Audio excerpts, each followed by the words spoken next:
గోంగూర నెత్తళ్ళు వండుకోవటానికి ముందుగా నెత్తళ్ళు తీసుకుందాం.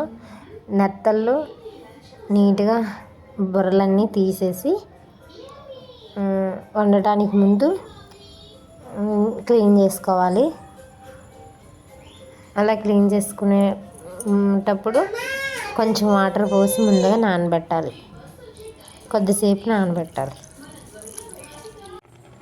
ఇంకో పక్క గోంగూర తీసుకొని కొంచెం వాటర్ తీసుకొని అందులో వేసి ఈ విధంగా పెట్టాలి. పెడితే దగ్గరికి ఉడికిపోద్ది, మెత్తగా అయిపోద్ది. వేరే కళాయిలో నూనె పోసుకోవాలి. చూడండి ఎలా మెత్తగా అయిపోయిందో. ఈ విధమైన నెక్స్ట్ వేరే కళాయిలో పచ్చిమిర్చి వేసుకోవాలి. నూనె కాగాక నెక్స్ట్ ఉల్లిపాయలు వేసుకోవాలి. ఉల్లిపాయలు వేసుకొని ఈ విధంగా కలుపుకోవాలి. కొంచెం సాల్ట్ వేయండి. ఓకే, ఇప్పుడు మంచిగా కలుపుకోవాలి. నెక్స్ట్ నానబెట్టుకున్న క్లీన్ చేసుకున్నటువంటి నెత్తళ్ళు వేసుకోవాలి. నెత్తళ్ళు వేసుకొని కలుపుకోవాలి.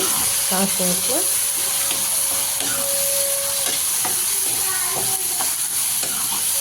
2 minutes ఉంచాక టమాటా వేసుకొని కలుపుకోవాలి. అలా కలుపుకున్న తర్వాత టమాటా మెత్తగా అవ్వాలి. మెత్తగా చూడండి, కొద్దిసేపు అయినాక మెత్తగా అయిపోయింది. అయినాక పసుపు వేసుకుందాం. పసుపు వేసుకొని కలుపుకుందాం. నెక్స్ట్ కొద్దిగా కారం కూడా వేద్దాం. మీకు సరిపడా కారం వేసుకోండి మీరు.